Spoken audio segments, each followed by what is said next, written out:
Hello मित्रों, क्या हाल है? A very happy day to you all. आज हम लोग शुरू करने वाले हैं cash book.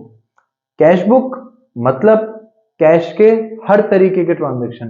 Basically topic 11th class का है, थोड़ा बहुत काम इसका 12th क्लास में भी आता है, लेकिन जरूरी जानने वाली बात क्या है कि इस लेक्चर में हम लोग जानने वाले हैं कैश बुक के कई तरीके। मतलब single column cash book, double column cash book और एक पैटी कैश बुक। मतलब ये कि पूरा का पूरा चैप्टर कुछ पार्ट्स में डिवाइडेड होगा आप सभी के लिए, ताकि आपको भी देखने में और समझने में चीजों को प्रॉब्लम ना हो और आप वन बाय वन क्वेश्चंस को सॉल्व कर पाए। ठीक है, तो चलिए शुरू करते हैं।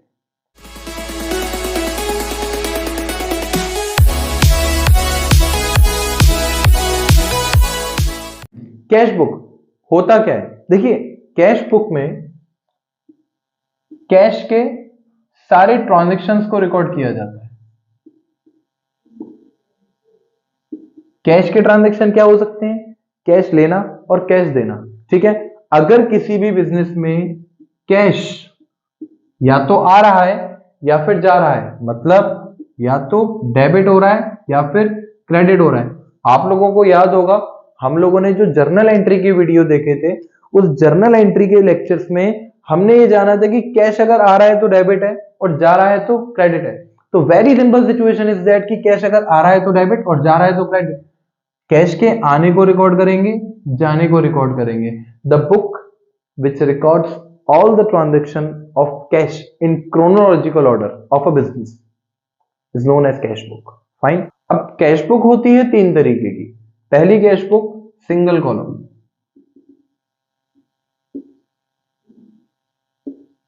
सिंगल कॉलम, हाँ भाई, वही सिंगल जो आप लोग समझ रहे हो, मतलब इसका कोई साथी नहीं है। ठीक है, अब सिंगल कॉलम। दूसरी होती है डबल कॉलम, इसका साथी बहुत अच्छा है, बैंक। ठीक है, तीसरी होती है, एक डिस्काउंट हुआ करती थी एक जमाने में, लेकिन वो जमाना बहुत कम समय पहले जा चुका है। फिलहाल हम लोग पढ़ रहे हैं तीसरी वाली पैटी कैश बुक। एक डिस्काउंट के साथ भी होती थी, लेकिन वो डिस्काउंट वाला कंसेप्ट अब हट चुका है। तो बेसिकली द सिंपल सिचुएशन एक पैटी कैश बुक। ठीक है, इसका नाम बड़ा प्यारा है, पैटी कैश बुक। लेकिन वन बाय वन हम लेक्चर्स में तीनों तरह की पढ़ने वाले हैं। जानने वाली बात क्या है कि इस दोनों में दो दो पार्ट्स होते हैं, एक तो सिंपल और एक जीएसटी। ठीक है, हुआ सा बना रखा है लोगों ने, मुझे नहीं पता क्यों, लेकिन बहुत ईजी है। मतलब ये कि हम हर लेक्चर में दोनों तरह की पढ़ने वाले हैं। पहले हम सिंगल पढ़ेंगे, ठीक है, लेकिन इसके लिए वीडियो को लास्ट तक जरूर देखिएगा। सिंगल वाली कैश बुक में हम लोग सबसे पहले सिंपल कैश बुक पढ़ेंगे, फिर जीएसटी पढ़ेंगे, फिर डबल वाली में भी हम लोग सिंपल पढ़ेंगे, देन जीएसटी पढ़ेंगे, फिर हमारी पैटी। पैटी के भी कुछ केसेस होते हैं, लेकिन वो हम लोग लेक्चर्स में डिसाइड और डिस्कस करने वाले हैं। ठीक है, चलिए अब इसके बाद हम शुरू करते हैं हमारे आगे का कंसेप्ट। मतलब ये कि फॉर्मेट क्या होता है। देखिए, फॉर्मेट बड़ा सिंपल है। कॉपी के बीच में आपको एक लाइन खींचनी है, उसके बाद में आपको दोनों तरफ उसको टी शेप अकाउंट बना देना है। वो पीने वाली टी, मतलब चाय की बात नहीं कर रहा, टी मतलब टी वाला टी। ठीक है, टी फॉर टाइगर। चलिए, अब सिंपल हमने अमाउंट बनाया, यहाँ पर डेट बनाई, यहाँ पर एलएफ बनाया, यहाँ पर हमने एलएफ बनाया, यहाँ पर डेट। मतलब क्या सर, क्या बोल रहे हो, समझ नहीं आ रहा। मतलब ये डेट है, ये पर्टिकुलर्स है, ये एलएफ है, ये अमाउंट है, ये डेट है, ये फिर से पर्टिकुलर्स है, ये एलएफ है, ये अमाउंट है। सर आपने हर चीज को दो बार क्यों लिखा है? दो बार इसलिए लिखा है बेटा कि यहां तक ये जो देखा जाए, अगर जो यहां तक का फॉर्मेट है, ये लेफ्ट वाला, ठीक है, और वो राइट वाला। ठीक है, लेफ्ट वाला हमारे लिए हर डेबिट ट्रांजेक्शन को बताता है और क्रेडिट वाला हमारे लिए हर क्रेडिट ट्रांजेक्शन को बताता है। अब डेबिट और क्रेडिट हमने अभी जाना कि कैश अगर डेबिट हो रहा है मतलब आ रहा है। ठीक है, तो हम यहां पर हर तरीके की रिसिप्ट लिखने वाले हैं। क्या लिखने वाले हैं? Receipts of cash. और यहां पर क्या लिखने वाले हैं? हर तरीके का कैश पेमेंट। अब पेमेंट का मतलब ये नहीं होगा कि अगर हमारा पड़ोसी किसी को कैश पे कर रहा है तो उसको हम रिकॉर्ड करेंगे। हम हमेशा उसी को रिकॉर्ड करेंगे जो हमारे बिजनेस से रिलेटेड है, मतलब जो कि फाइनेंशियल ट्रांजैक्शन है। अब फाइनेंशियल ट्रांजैक्शन क्या होता है? The transaction which is related for our business is known as financial transaction. Clear है? चलिए, मतलब हम सिंपल, ये फॉर्मेट हो गया हमारे लिए। फॉर्मेट में डेट पर्टिकुलर्स एलएफ अमाउंट। ये डेट हमने कॉलम क्यों बनाया है, क्योंकि हमने अभी जाना था कि क्रोनोलॉजिकल ऑर्डर में कैश बुक की रिकॉर्डिंग होती है, मतलब डेट वाइज हम कैश बुक को रिकॉर्ड करते हैं। ठीक है, तो डेट वाइज हम इसमें रिकॉर्ड करेंगे हर तरीके के ट्रांजेक्शन। बहुत सिंपल कैश बुक आपको लगने वाला है, विश्वास मानिए। ठीक है, चलिए तो इसके बाद हम समझते हैं। चलिए दोस्तों मित्रों, एक ही बात है, स्टार्ट करते हैं। सिचुएशन इज दैट कि हमको क्वेश्चन गिवन है, बिजनेस कमेंस्ड विद कैश, 50,000 रुपए से बिजनेस स्टार्ट हुआ। इसके बाद में goods purchase for 6,000, sold goods for 8,000, cash given as charity 21,000, paid salary to Akbar 6,000। Every transaction is given. जितने मोस्टली ट्रांजेक्शन हमारे क्वेश्चन में आ सकते हैं वो हर तरीके का ट्रांजेक्शन हमको यहाँ पर गिवन है। अब सिचुएशन क्या है कि हमको इन सभी ट्रांजेक्शन को कैश बुक में रिकॉर्ड करना सीखना है कि करते कैसे हैं। ठीक है, तो देखिए सबसे पहले हम एंट्री कर रहे हैं business commence with cash rupees 50,000। अब ये जो एंट्री है, इस एंट्री में हमारा जो जर्नल का ट्रांजैक्शन है वो क्या होने वाला है sir, cash account debit to capital account. Cash account debit मतलब कैश बढ़ रहा है, आ रहा है, और अगर कैश आ रहा है तो हम डेबिट साइड में रिकॉर्ड करेंगे, क्योंकि मैंने बताया था एक होती है डेबिट साइड और एक होती है क्रेडिट साइड। हर तरीके के ट्रांजैक्शन को रिकॉर्ड करने के लिए और डेबिट साइड में हम कैश का आना रिकॉर्ड करते हैं, इसलिए कैश को कितने अमाउंट से रिकॉर्ड किया जा रहा है, 50,000 से। अब क्योंकि ईयर हमारा 2022 है, इसलिए हम ऊपर लिख देंगे 2022, पूरे के पूरे अकाउंट के माथे पे हमको 2022 लिख देना है, मतलब बार बार हमको ईयर लिखने की जरूरत नहीं, हम केवल डेट से काम चला देंगे। ठीक है, अब क्योंकि डेट है हमारी जून, ठीक है, जून बड़ा ही अच्छा मंथ है और जून 1 को बिजनेस स्टार्ट हो रहा है। अब एक बात ध्यान रखिएगा, क्योंकि ये कैश बुक है, अब कैश बुक में हम कैश का आना लिख रहे हैं। अब कैश का आना आने का कारण क्या है, कैश के आने का कारण है कैपिटल, क्योंकि क्रेडिट में क्या हो रहा है, कैपिटल। एंट्री हमेशा किस नाम से रिकॉर्ड करोगे बेटा जी, टू कैपिटल। ठीक है, क्योंकि cash account debit to capital था। नेक्स्ट एंट्री है गुड्स परचेज फॉर कैश। अब अगर गुड्स को परचेज किया जा रहा है, गुड्स को अगर परचेज किया जा रहा है कैश के लिए, तो हमारे पास से कैश जा रहा है, हमारे पास से कैश जा रहा है, जाएगा तो एंट्री कहां करोगे, वहां पर। अब जाएगा भी कहां पर बेटा जी, सिंपल एंट्री हो रही है जून 2 को रिकॉर्ड, सिचुएशन बाय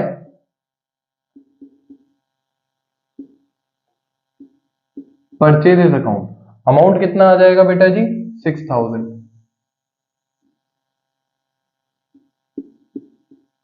ठीक है, चलिए इसके बाद में the third entry sold goods for cash rupees 8,000। अब अगर हमने सेल करी है, सेल करके अगर हम कुछ पैसा ले रहे हैं, कितना रुपीज आ रहा है हमारे पास में, 8,000। डेट क्या हो जाएगी, जून 3 टू सेल्स अकाउंट।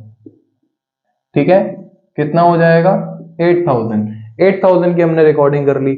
इसके बाद में कैश गिवन एज चैरिटी, हमने 6 जून को, बड़ा ही अच्छा दिन था, हमने सिंपली कैश को दे दिया, चैरिटी की तरह दान कर दिया। कैश जा रहा है ना, अब जा कहां पर रहा है सर, बाय चैरिटी अकाउंट। लिखोगे क्या, by charity account, entry date June 6। ठीक है, इसके बाद में अमाउंट कितना आ जाएगा बेटा जी, 21,000। सारे ट्रांजेक्शन ध्यान रखिएगा कैश के, हम हर वो ट्रांजेक्शन रिकॉर्ड कर रहे हैं जो कैश में हुआ है। अगर चैरिटी हमारी गुड्स में हो रही होती है, हमारे पास से स्टॉक जा रहा है, हम इस ट्रांजेक्शन को रिकॉर्ड नहीं करते, लेकिन क्योंकि हम कैश पे कर रहे हैं, रोकड़ा जा रहा है, रोकड़ा, तो कहां पर रिकॉर्डिंग होगी हमारी, सिंपली कैश बुक में। ठीक है, इसके बाद पेड सैलरी टू अकबर, हम अकबर को सैलरी पे कर रहे हैं 6,000 की, डेट हो जाएगी 8 ऑफ जून को। ठीक है, जून 8 बाय अकबर लिखोगे या सैलरी, बेटा salary is our expense, always right salary. ठीक है, एक्सपेंस को लिखा जाता है, पर्सन से मतलब नहीं है यहां इस केस में। In case of any type of expense हम हमेशा एक्सपेंस का नाम लिखते हैं। अमाउंट कितना पे कर रहे हैं बेटा जी हम, 6,000 रुपीज। चलिए इसके बाद में नेक्स्ट ट्रांजेक्शन हमसे इस बात को कह रहा है, रिसीव्ड कैश फ्रॉम मुदित। मुदित जी हैं, बड़े अच्छे इंसान हैं, इनसे हमको कैश रिसीव हुआ है, कितना, 40,000 रुपीज का। अब अगर कैश हमको 10 जून को रिसीव हुआ है 40,000 रुपीज का, तो हमारे लिए खुशखबरी है, और हम 40,000 रुपीज हमारे कैश बुक के डेबिट साइड में रिकॉर्ड कर लेंगे, और डेट क्या हो जाएगी हमारे लिए, आई थिंक जून 10। लेकिन क्योंकि debit the receiver and credit the giver होता है, तो हमको जो व्यक्ति पैसा दे रहा है उसका नाम मुदित है, और हम यहाँ पर सिंपल मुदित लिखेंगे। और ध्यान रहे, अगर हमें मुदित के आगे अकाउंट वर्ड लिखने का शौक है तो उसके लिए हमें याद है ना, ठीक, बस। चलिए now 11, deposit cash into bank ₹15,000। हमारे पास से कैश जा रहा है, हमारे पास से कैश कहाँ जा रहा है, बैंक में जा रहा है। कितनी तारीख को जा रहा है, 11 जून को जा रहा है। हमारे पास से कैश जा रहा है, रिकॉर्डिंग कहाँ करोगे, क्रेडिट साइड में, क्योंकि कैश इज गोइंग और कैश जा रहा है। जा कहाँ पे रहा है, बैंक में। एंट्री क्या हो जाएगी, बाय बैंक अकाउंट। और बाय बैंक अकाउंट में अमाउंट कितना जा रहा है हमारे पास से, 15,000 वी विल रिकॉर्ड हियर। ठीक है, 15,000 हमने रिकॉर्ड कर लिया। नेक्स्ट एंट्री है पेड चेक टू निखिल। हमने निखिल को चेक पे कर दिया। अगर आज हमने निखिल को चेक पे किया है तो क्या हमारे पास से पैसा गया, सर आज नहीं 2 दिन बाद चला जाएगा, 3 दिन बाद चला जाएगा, लेकिन क्या कैश में से पैसा जाएगा, नहीं जाएगा। और अगर कैश में से पैसा नहीं जाएगा तो भैया काहे रिकॉर्ड करोगे एंट्री को, मतलब ये एंट्री रिकॉर्ड नहीं होगी। ध्यान रहे, this entry paid cheque to Nikhil don't be record, क्योंकि चेक जा रहा है मतलब बैंक का ट्रांजैक्शन, और बैंक का ट्रांजैक्शन तो भैया क्यों रिकॉर्ड करना, क्योंकि हम तो कैश बुक बना रहे हैं। चलिए ठीक है, इसके बाद में कैश सेल, फिर से हमने माल बेचा, हमारे पास 20,000 रुपए आई 19 जून को, तो entry will be June 19 to sales account. ठीक है, अच्छी बात है, बिजनेस बहुत अच्छा है, पैसा का पैसा आता जा रहा है, इतना पैसा जीवन में आता रहे तो बात ही क्या है। इसके बाद लास्ट है कैश कलेक्टेड फ्रॉम हिमेश। एक हिमेश बहुत अच्छे इंसान है जिनका फेवरेट नंबर 14 है, और इसलिए हम उनसे 14,000 रुपीज रिसीव कर रहे हैं। अब हमने उनसे 14,000 रिसीव अमाउंट किया है, बहुत ज्यादा इंपॉर्टेंट एंट्री है, वो क्या कि after allowing him discount of ₹1,000। चलिए, अब बच्चे कंफ्यूज कहां हो जाते हैं कि सर हम हिमेश से अगर 14,000 रुपीज ले रहे हैं तो 1,000 रुपीज डिस्काउंट को माइनस करके क्या हम उसकी एंट्री 13,000 से करेंगे, नहीं, एंट्री रिकॉर्ड होगी 14,000 से। रीजन बिहाइंड दिस कि सिचुएशन हमको ट्रांजैक्शन में बोला हुआ है कि cash received from Himesh after allowing discount, मतलब डिस्काउंट तो अलाउ कर दिया, डिस्काउंट तो हम दे चुके, डिस्काउंट देने के बाद में हमने कितना कैश रिसीव किया है बेटा जी, 14,000, तो अमाउंट कितने से रिकॉर्ड होगा, 14,000 का। ठीक है, चलिए तो जून अगर देखा जाए तो ये आई थिंक 19 को नहीं थी हमारी, कैश सेल 15 को थी एंट्री, और ये जून 19 की एंट्री क्या हो जाएगी, टू हिमेश जी से हमको कितना कैश रिसीव हो रहा है, हिमेश जी से 14,000 रुपीज। ठीक है, तो ये थे हमारे सारे के सारे ट्रांजैक्शन। अब इन सारे के सारे ट्रांजैक्शन की अगर समरी बनाई जाए तो सिचुएशन क्या हो जाएगी कि भैया 50,000 आए, 20,000 आए, 40,000 आए, 8,000 आए, 14,000 आए, ये टोटल कैश वो है जो आया है, ये टोटल कैश वो है जो गया है। अब सोचो एक बार, थोड़ा सा ध्यान से सोचो कि पूरा का पूरा कैश आया है, ये वो कैश है जो गया है। अब आया हुआ कैश रखा होगा, गया हुआ कैश चला गया होगा, कुछ बचा होगा कि नहीं बचा होगा, बिल्कुल बचा होगा। जो बचा होगा ना कैश, बस हमें उसी की तलाश करें। हो सकता है ज्यादा चला गया हो, मैं ये नहीं कह रहा, वो नेगेटिव बैलेंस भी आता है, लेकिन हम शुभ शुभ सोचेंगे अभी। ठीक है, चलिए 50,000 प्लस 40,000 90,000, 90,000 प्लस 20,000 1,10,000, 1,10,000 1,20,000 1,24,000 प्लस 8,000 1,32,000। ठीक है, चलिए तो टोटल कितना आ रहा है बेटा जी, 1,32,000। देखिए गलती भी हो सकती है, आप चीजों को समझिएगा, एक बार आप कैलकुलेट करके देख सकते हैं। 50 60 70 90 90 110 120 4 32, फाइन, 1,32,000। इसका मतलब हमारा नीचे टोटल कितना हो जाएगा बेटा जी, 1,32,000। अब सिचुएशन क्या है कि 1,32,000 हमारे पास में अमाउंट आया है, हमारे पास अमाउंट गया कितना है, एक में, ठीक है, देखिएगा कि सिंपली, ठीक है, 6,000 प्लस 21,000 प्लस 6,000 प्लस 15,000, 21 प्लस 15,000 कितना हो जाएगा, 21 प्लस 15 36,000, 36 6 और 6 6 और 6 12,000, 36,000 और 12,000 48,000। बात सुनिएगा कि 1,32,000 कैश आया। अब अगर मैं एक छोटा सा वर्किंग नोट बनाऊं कि 1,32,000 कैश आया और 48,000 कैश हमारे पास से चला गया, तो भैया कैश बचा कितना होगा हमारे पास, तो सोचिए जरा। ठीक है, 12 में से 8 माइनस कर दोगे, बचेंगे 4, और जब यहाँ पर 4 बचे तो यहाँ 12 और 8, यहाँ पर 84,000 बचेगा हमारे पास में, फाइन इट इज। चलिए 84,000 का कैश हमारे पास में बचा है। whatever the cash remain at the end of the month we will write sir जून, क्योंकि जून 30 डेज की होती है, बाय